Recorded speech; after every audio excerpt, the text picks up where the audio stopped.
I consent to being recorded. Okay, you're being recorded now. So thank you again for watching. So this week we're going to be speaking to Marcello Farrell. I'm going to ask him to introduce himself in a little bit. But if you've been following the series on these videos, this whole next series is all about how to prepare for colleges. What does it look like to go to college? If you choose to take a profession that does not require college, what are student loans? What does it look like to have a loan after you leave college? And so that's what we're going to be covering. So today's video is with Marcello, and he's going to introduce himself and tell you all about his career and how he got there. So Marcello, tell us, thank you so much for taking the time to do this with me. Okay. Tell us your name, your age, and where do you live? Yeah, so my name is Marcello. I am 27, going on 28, but feeling young. And I live in Oakland, California, just like northeast of San Francisco. Thank you, Marcello, for taking your time. Okay, so Marcello, what do you do? What is your profession? Yeah, so I'm a technical support engineer at Descript Inc. We are a multimedia production company. We handle everything from video editing to audio editing, transcription and publishing, and more. It just kind of falls into line with what I've always wanted to do with like something in regarding into the audio sphere. But that is the company that I'm currently with. Thank you. That's super cool. Okay, so for you to do your job, did you need to get a college education? Great question. No. So I did not need at all to go to college for what I'm currently doing. I was able to work several jobs and pursue my personal interests while also working full time in other jobs. And eventually I was able to position myself through my work history as well as some things that I was pursuing personally to end up at the gig I'm at right now. So it was a culmination of personal interests in pursuing that and just working really hard in the roles that I was given the opportunity to be part of. Very, very good. Okay, so for you, for not needing the education from a college, what are the skills that you needed in order for you to achieve your position right now? What are some skills that you need? Absolutely. So I think that the skills that I need would have been skills that you can learn in school, but don't need to be part of your path to learn, right? So like some of the skills that I learned throughout my careers through customer service, retail, and like some baseline tech work were managerial skills, being able to handle really tough situations and de-escalating hard interactions with either business deals or directly to customer, directly to consumer. I've worked everything from B2B, so business to business, or B2D, direct to consumer. So there's several situations where, I could have taken a $400,000 class in college or whatever, but actually being in the field and trying to pursue like my own personal interest in my own business, as well as like opportunities that I had in my work past, I was able to pick up things like, again, like basic leadership, understanding how to provide and give feedback in professional situations, and most importantly, putting together business plans and basing that off of companies that I worked for that were more successful than a college professor I could have learned something from. So. Very, very interesting. So again, today is all about how to land an awesome job, something that you're passionate about, but not needing the traditional schooling or education. Okay, so what made you decide to go into that specific field? You mentioned that's something that you love to do, the audio industry. Tell us a little bit about your passion towards that field and what drove your heart to be in that area. Absolutely. So since I was like 10, 11, 12, like when I was extremely young, I've always wanted to play music, create art, record music, bands, make videos, blah, blah. Like I've always been very, very interested in multimedia art production. Whether that's like something as basic as like me miking my acoustic guitar, or me like being a kid and like filming my friends falling over on skateboards and making funny compilations on iMovie, right? Like it starts somewhere. But what I've always wanted to do is be involved in multimedia and art outputs. For me, that like college did not seem like a route for me to attain any of that. There's a lot of like business degrees or more technical degrees that people go in for 4 to 8 years to learn a very niche skill. But with something like art, I mean, that's the same thing I would, kind of comment on some of my friends that went to school for like painting or visual media. Like that is a route, but it is not required to be successful in an art field. I'm super, super blessed to also have like a pretty solid background in technology and understanding like how computers work and just like general troubleshooting with like devices. So, I mean, I was able to combine that with my love for audio and video engineering or like audio video production. And I'm now at a tech startup in San Francisco where like we are a company of less than 50 people, but we are making one of the coolest video and audio production applications like that I've ever seen and would use if I wasn't a part of the company.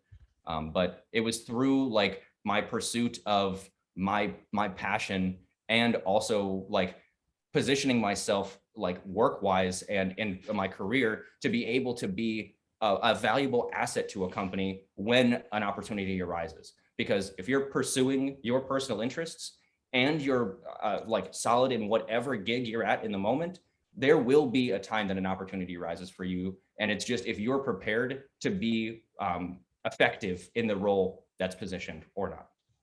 Very awesome. Okay, so that show the passion that you have about what you're doing shows in your voice and you tell and how you explain it. Tell us a little bit about the steps that you either intentionally or unintentionally had to take in order for you to have the skills that you have right now. And what are some of the continuing education steps that you need to take in order for you to continue being awesome at what you do and being indispensable in your position? Absolutely. I do just want to start by just flat out saying that there is never a time where I feel like I know enough or the most.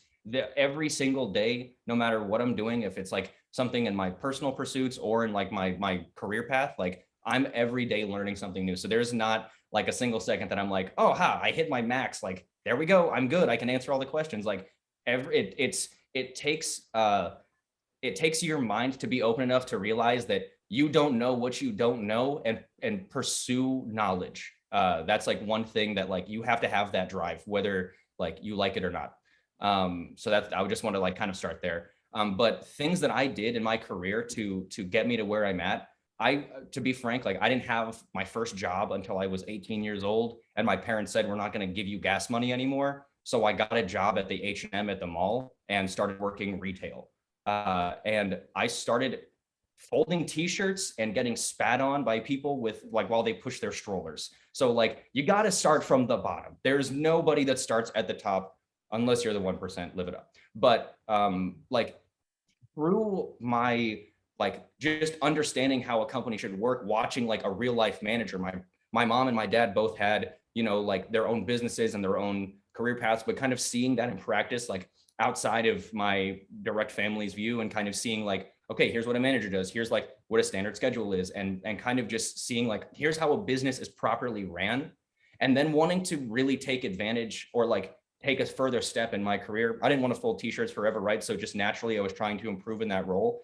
And I worked up to be like a manager at that H&M, like within a year or two of being at that store. That manager role really did shape a majority of my career, even to this day. Just understanding the importance of like leadership, understanding how to manage a team, seeing like statistics and metrics that are measured at a company level and you are distilling and receiving to and from the team. So like that managerial role for me changed a lot. After H&M, I ended up leaving H&M to go to another retail store. I was a manager at Forever 21 for a short period of time, but from there, I was offered a position to work at Apple, just based off of my like history in customer service.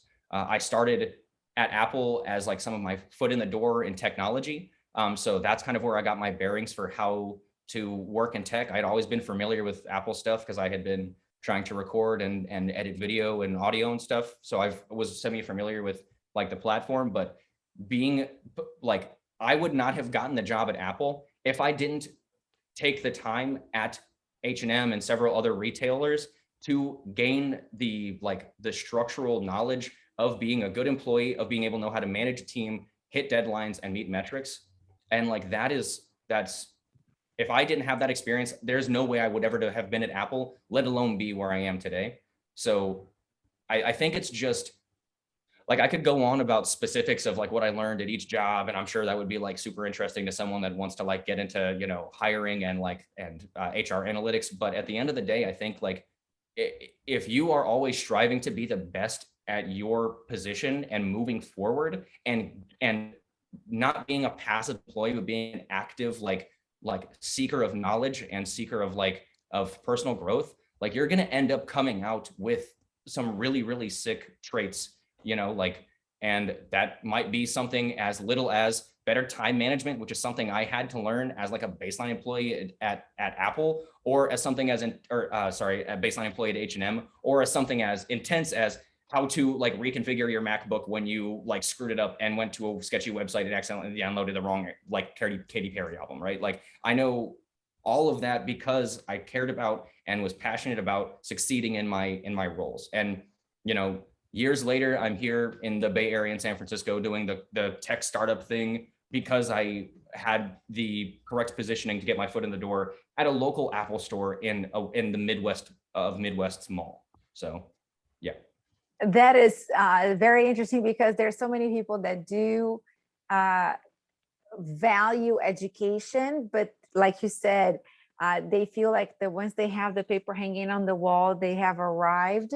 And there's other people that realize that the degree does not show you that you have everything, but it's just the beginning of a lifelong search for knowledge and search for growth and search for the next, you know, what is the next thing that's going to take me to the next step. And I appreciate you sharing that, because that's, you know, the lifelong learner is the one that continues to grow and continues to give back to society that way. Yeah. I think one thing that I have said several times to my friends that have asked, how did you get to where you're at without going to college? I've always said, you go to college for 4 years for what, right? You go to college for 4 years for the diploma, the degree, the piece of paper that says, I made it through 4 years. And where does that go? That goes as an attachment on your resume when you email a job application. Do you know what goes on my resume? Experience. Direct examples of how I can better a corporation, a team. Like it's cool that you can go to college, and like, I'm not trying to diss anybody that has gone through school. If that's your path, that's your path, right? But it's no longer the path for everyone. It's not required for you to make an impact on like the world and a business and like to others. You don't need to go spend 4 years of your life and however many X thousands of dollars like and time paying that back off in debt. Like that doesn't need to be a thing anymore. Like thankfully it's the future. We have the ability to push forward and make a road for ourselves and make a path for ourselves. You know what I mean? But at the end of the day, like I said, if you go to college for 4 years, you get a degree, and that becomes a PDF that you send off to people. That doesn't mean anything. That doesn't show, that shows that you were able to tolerate 4 years and pay for it, not what you're actually going to be able to do in the workforce or how you're going to be able to affect a team and be proactive, like in whatever role that you're trying to get. I appreciate you saying that. And I know we had a conversation beyond this video, but I know that you said, you know, you tolerate 4 years and then you can afford to pay for that. But can you just share, because I know you mentioned this before to me, and I wanted to kind of insert that in there. How many of your friends have college debt? Every single one of my friends that has gone to college has college debt. And I'm about to be 28, right? So like mathematically, most of my friends have been out of school between 4 and like 8 years. Every single person that has gone to college, my family and close friends included, is still paying off debt. I've literally never had debt in my life. Like I've never owed anybody anything. The most I've owed is my credit card bill because I forgot to send an auto renew payment for $35. But like, you don't need to have debt to have a career. Like that's so, it hurts my heart, especially in the art field, to see so many of my friends drop so much money into art school to be spat out with no help and with no resources, right? Like there are some spots that you're going to get some internship or there's, you know, an apprenticeship or whatever, depending on the school and depending on that school's connections. But do you really want to spend a year trying to Google or figure out what's the best school to get an internship when you could just try to get the internship Like, or go, if you're going to go to a school, make it a trade thing, do whatever. Like you don't need to sacrifice. I'm just trying to get through. You don't need to sacrifice 4 years and $40,000+ to get where you need to be in a career path. Like it took me, I'm not saying it's going to happen overnight. You can't just bypass college and say, I'm a CEO and magically I'm one of those new TikTok CEOs and I have a company and I'm cool now. Like it doesn't happen overnight like that. But like, if you have the drive and hey, I can make it work without having to go into debt, I'm telling you firsthand, it is possible, it's attainable, and it's pretty nice. It's pretty nice. I only have to worry about my rent and not a backdated bill of some class I took when I was 20. Yeah, it's pretty nice. So I so appreciate you sharing that firsthand, because when we talk about it in class, these high schoolers are trying to make a decision on, does my career, does what I love to do, does my passion require a 4-year education plus certification plus extra education? And how much money do I have to peel out of my parents and try to get a grant and trying to get scholarships? And learning from a kid your age, you're a grown man your age, that you are working your passion, you do it very well, you love what you do, and you don't have 1 cent in debt. That's so refreshing to know that in this day and age, that's a very possible point to consider as you are trying to figure out what you're going to do with your life for the next 4 years. Yeah. So I appreciate you being super clear with these kids.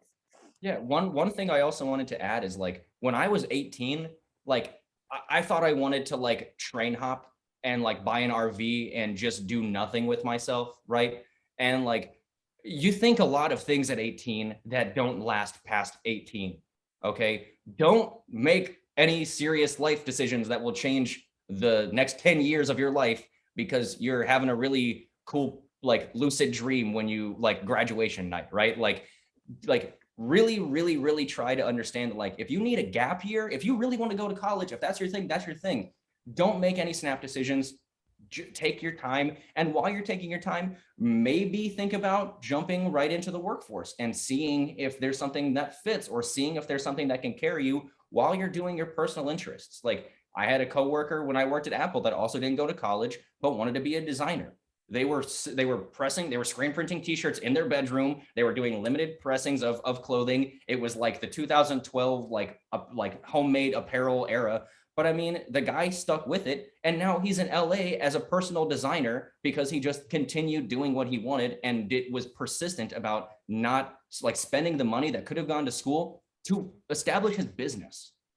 Imagine if the tuition that you are in debt for was actually the baseline for your personal business. Just consider that for a second. And wouldn't you rather be in debt building something for you than being a number on a school's alumni list?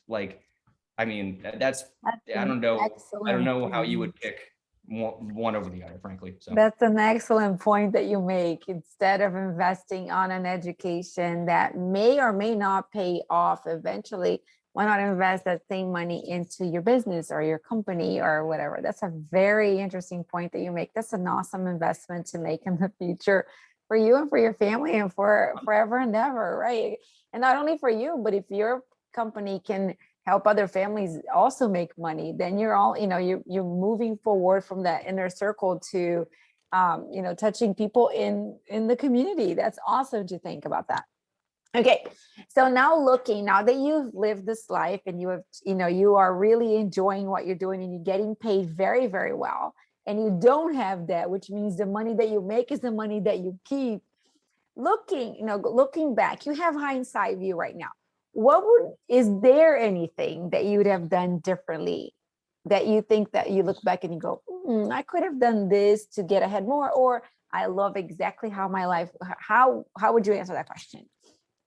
I think, frankly, I have no regrets but one. I wish that I took savings and investing more seriously sooner. I don't regret the path that got me here because now I'm super aware of how to properly budget, save, and how to make my money work for me, frankly. But that's one thing that I will say, learn how to do that sooner than later. Learn how to when I was 18, I thought I would never get older than 18 and that like I would just be like this eternal thing that would just have fun and be young forever. And then I started losing my hairline and realizing I needed a savings account. So like that is something I would say, like, just keep in the front of your mind is like, if you don't know how to invest your money into something, or if you don't know how to like properly budget or save, like get on that now, because looking back, there were a lot of weekdays that I went to a local dive bar and could have just pocketed $50. And if I did that every day, I'd be in a slightly different place. Not that I'm in a bad one, but I could be in a better one. So that's very, very, very good. That is super cool.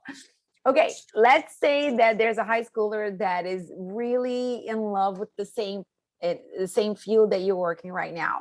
Yeah. What would you say to that high schooler? What are the things that he needs to get besides saving and investing to actually be in a place on a startup in the field that you are right now? What is it that they could be pursuing right now, even in high school? What are some things that they can get involved right now to gain the skills? Maybe not in H&M and Forever 21, but in the field to be ahead of the game when they get to have an opportunity as you had. Yeah. So I am super blessed to be like in an organization at my company that is like under the umbrella of customer support or like customer success, right? And I have a lot of history of that with just my retail and like job past. But that's maybe not something that you'll get if you don't go into that specific career path or have similar experiences, right? So like something like if I could speak to a younger version of me that had no idea what was going on, or, a senior in high school that wanted to do something in music or in video or like something in the artistic realm and didn't know where to start, like I would absolutely point them into two directions. One is self-educating on like YouTube, Skillshare, Udemy, like any of the self-guided education courses for niche subjects. Like I spent about 100,000 hours on YouTube looking up every single way to make my audio production software work the way I wanted it to. I searched that out for myself to better myself and my personal interests because I knew I wanted to do something with that someday. And because I knew I needed that under my belt for me to be able to like succeed when the opportunity arises. Now, the second thing I would say is that opportunity is never going to rise if you don't have a network. You really need to be expanding a network, either physically or digitally. Like LinkedIn sounds like something for your grandma, but it got me a job like twice. And like, it was the two highest paying jobs I've ever had. So like make a LinkedIn and just start talking, like start posting. That's a social platform as well, but that's one that still is kind of in this gray area where people think it's like Facebook, but it's also business. I don't know. We can get into semantics about that, whatever, but like growing a network and like knowing people in an industry, right? Like if I could do it all over again, I would have started like some YouTube channel or like gone to more like NAM style conferences where there's people in person that you can meet and say like, hey, I'm interested in this field. I don't have any connections. Like talk to me. Can I get an interview? Can we talk together? Like, can you tell me like, what you went through to get to where you're at? Like you need to be able to interact with other people and to get your name out there, because the same thing, if you went to a college, the college is going to hook you up with an internship. That's just a connection that they have. If you're not going to go to college, you need to make your own connections. And that's one thing that I would like, that's the other thing I would say is like, perfect your craft and do what you can to be good and spread your name to every single person that you meet and make sure you leave an impact so that they won't forget you when they have an opportunity. If you are good at what you do and you make a good impression, you're going to get reached out to. Like the only reason I have my job right now is when COVID first hit, everything went bad. And the manager of my current, like in my current position said, hey, I remember Marcello from a past gig. I know that he loves music and he's really good at it because he's been talking about what he's done and how well he's done. And he made an awesome impact on customers and interactions and me in a last job. And then someone hit me up for a job. I didn't even have to apply. Like, that's what I'm saying is if you make a good impact and you're good at what you do, things will fall into place. That is so cool to hear. Those are awesome opportunities that anybody that has a drive and has a passion about something can pursue. It's so easy to educate yourself and it's so easy to connect with people if you are passionate about what you're doing. And those are some awesome nuggets of wisdom from somebody who's living the best life that he wants to live right now. He's enjoying what he's doing. he did it his way. You can sing Sinatra song. I've done it my way. You can totally do that because he took his path. He found a way to make it work for himself, and he's a self-made, super amazing person. And I'm so proud to call him my son. He's my first boy. So I so appreciate you taking the time, leaving these kids with a vision of what it is to be, to have success, to do what you love to do, to get well paid for it and not have any debt accumulated because you went to school. But yeah, continue that education, continue that search for knowledge, and do well at what you do. I'm so proud of you. I'm so proud of to hear all of your accomplishments every time you get a promotion, every time you get an attaboy, because I know that you love what you do and you do it really, really well. There are hard days, I know that, but the days that are hard are because you are pursuing the very best. People that live on the, whatever, clock in, clock out, don't get to have hard days and don't get to have good days. They just do it because they want the paycheck. You want more than that. And I'm so proud of you for pursuing that and doing the very best that you do. You pursue excellence, and it shows in your tone of voice, in the passion that you show, the words that you use, the adjectives that you use. And I'm so very proud of you. And thank you for sharing with these kids. I know they're going to learn something new, and you're opening their minds up to something that they may never have thought about before. So thank you for being you. Yeah. And to everybody watching, when I was talking about expanding your network, start with me. Reach out, say what's up. If you need or want anything, I am like a billion times happy to chat about anything. It's my lifeblood to help people. So just let me know if you need it. Thank you. Thank you for offering that. I'm going to put your contact below. You guys reach out to him if you have any questions about that field. And thank you, Marcello, for being here. And thank you for sharing your heart. I love you, filio. Have a great rest of the day. Ciao. Ciao.